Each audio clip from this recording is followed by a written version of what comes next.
სად არის წონის კლების გრძელვადიანი შედეგი უფრო მაღალი? ბაიპასი. სად არის წონის დაბრუნების რისკი ნაკლები 5-10 წლის შემდეგ?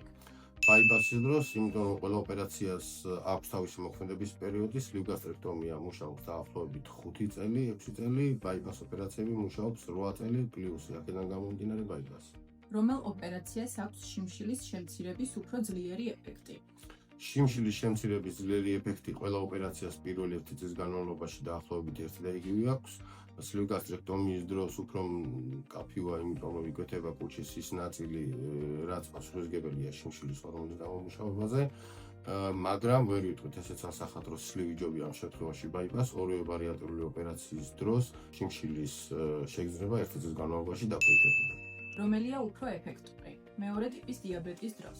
მეორე ტიპის დიაბეტის დროს ასახათ ბაიპასი. რომელი უკეთ მუშაობს მეტაბოლური სინდრომის დროს? მეტაბოლური სინდრომის დროს უნდა ავირჩიოთ ბაიპას ოპერაცია. რომელ ოპერაციას აქვს უფრო ძლიერი ჰორმონალური ეფექტი? ბაიპას ოპერაცია.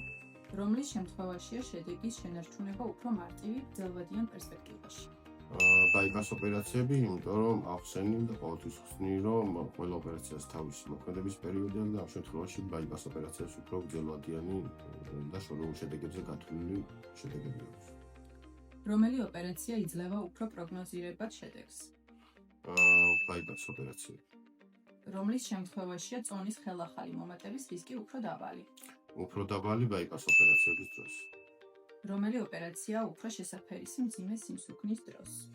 მძიმე სიმსუქნის დროს ეს ერთი კრიტერიუმად არ განიხილება, აქ გასათვლელი არის სათანდათული დაავადებები აქვს პაციენტს, რას უყუნალობთ, რა რისკები გვაქვს ოპერაციული, აქედან გამომდინარე უნდა კონკრეტულად პაციენტთან შეირჩეს ეს ოპერაცია, მაგრამ რაც უფრო მეტი არის BMI სხეულის მასის ინდექსი, უფრო რთული ოპერაციის გაკეთება სჯობს ტექნიკურად, რომ უფრო შორეულ შედეგებზე გათვლილი იყოს.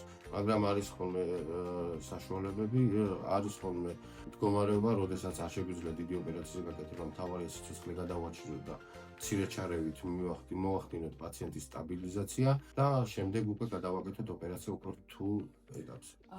ანუ გამოდის, რომ ბაიპასის ნებისმიერ ვარიანტში ჯობია ყოველთვის? ყოველთვის ვცდილობთ, რომ